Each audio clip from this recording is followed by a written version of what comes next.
What's up, YouTube? It's your girl, China, plus her too, and we back with another video. Hey, family, I hope everybody's doing well. As you can see by this title, I went to the sneaker store to get my son some sneakers for his birthday, and y'all, that whole week of my son's birthday was literally crazy. So I'm about to get straight into story time and let y'all know everything that went down. And it also might be a part 2 to this because I went to like 3 different stores for his birthday. So yeah, the story time going to be 3 different parts. So just stay tuned and just check my channel because every video should be dropping right after the next. Anyway, so let me tell y'all what happened, right? So boom. Let me tell y'all how this whole week leading up to my son's birthday went left before it even had a chance to go right. Do you hear me? I swear, every year I try to make his birthday special, calm, and memorable. But the people around us love to make things harder than they need to be. Like, all I wanted was one smooth birthday week. But no, life had other plans.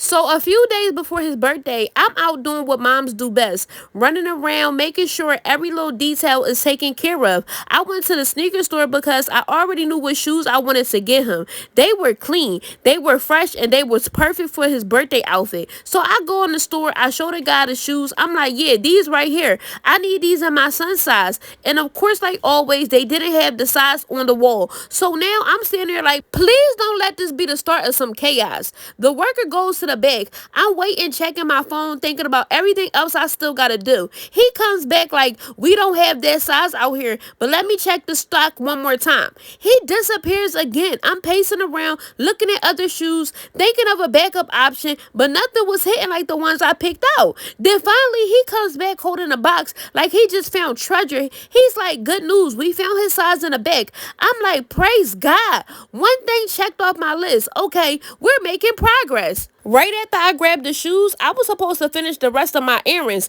Get his shirt, his pants, and his gifts, all of that. But then my phone rings, and it's his dad talking about we got to drop him off early. Early? While I'm shopping for his birthday? Stuff he not supposed to see yet because it's a surprise?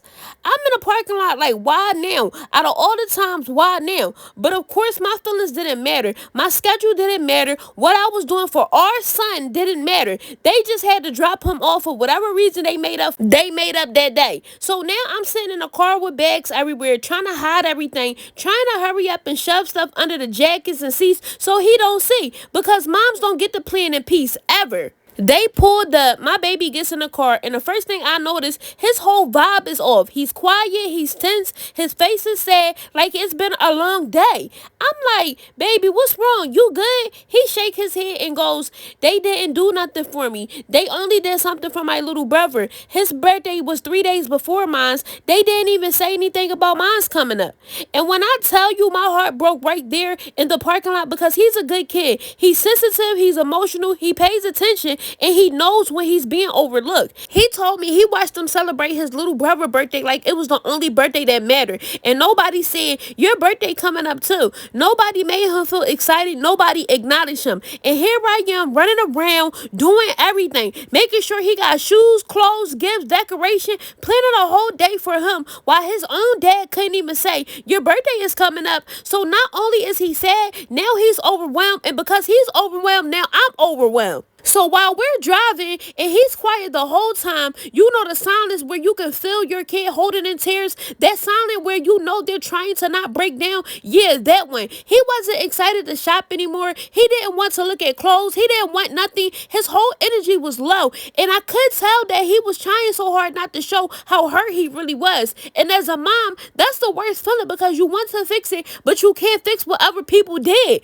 So I had to pull over and talk to him. I had to remind him that his birthday mattered, that he is special, that he is loved, that I'm doing everything I can to make his day amazing. But when a kid feels forgotten by their own parent, that pain hit different. He wasn't in a mood to keep birthday shopping, and honestly, I wasn't either after seeing him like that. So I ended the whole day early. I took him home so he could decompress, and so could I. After I dropped him off at home and I finally had a moment to breathe, that's when a mom guilt hit me. Not because I did something wrong, but because I wish I could have protected him from everything, even the things I can't control. I sat in the car thinking like, why my baby gotta feel like he comes second place to anywhere? Why my child gotta carry emotions he's too young to even understand yet? I'm sitting there replaying the look on his face when he told me that they didn't celebrate him. Replay after replay after replay after replay. That's the type of stuff that sticks with you as a mom.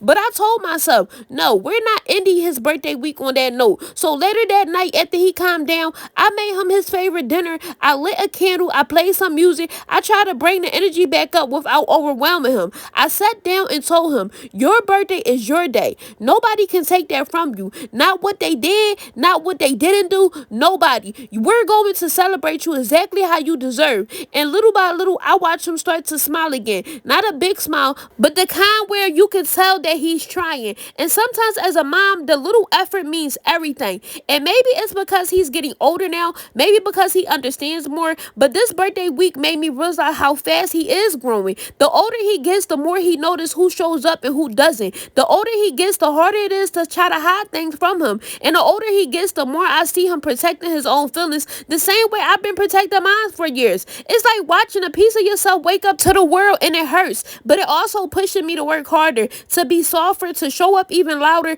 because I never want my child to mistake someone else lack for his own. And let me be real, I was mad too, not just sad, mad, because I don't understand how a parent could look at a child and not think, let me do something, let me acknowledge him, let me make him feel special too. It costs $0 to show love. It costs $0 to say your birthday is coming up too. We're excited. It costs $0 to make a kid feel seen. But some people don't get it. Some people only move when it benefits them. And it be the kids who pay the price for grown folks' selfishness. I hate that for him. I really do. So after this whole week, after watching how drained he was, after seeing the shift in his mood, I made a decision. I'm going to protect his peace by any means necessary. If that means keeping him home more, I will. If that means changing how we co-parent, I will. If that means cutting certain visitation shirts, I will. Because my child mental health matter. His happiness matter. His emotional security matter. And I refuse to let anybody make him feel like he's less than. No kid should ever feel forgotten on their birthday week. Not on my watch.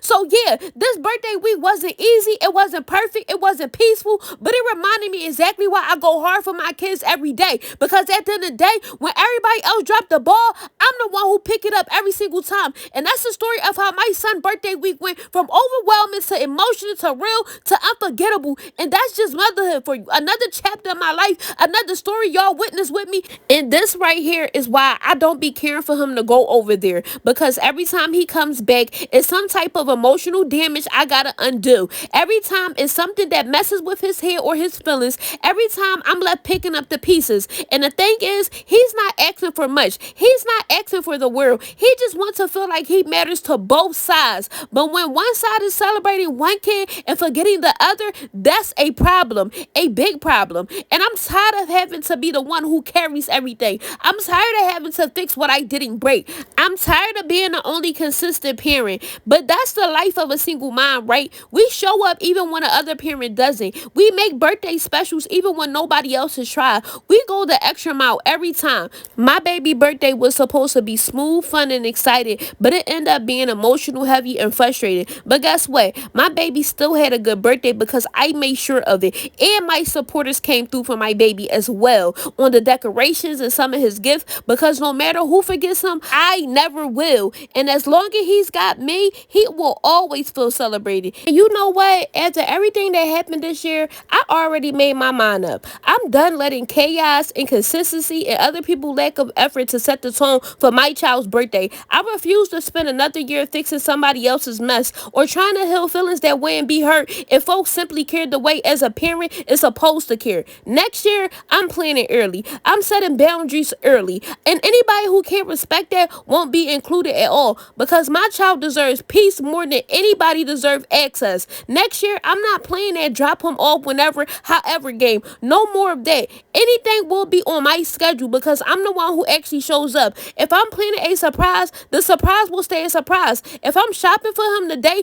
will be about him. If I say I'm busy doing something for my child, then that will be respected. I'm not letting anybody mess up the mood, the vibe, or the excitement for his birthday again. Better yet, for either one of my kids. Ain't nobody gonna mess up nothing about my kids ever again when it comes to their birthday or any other holidays that we choose to celebrate.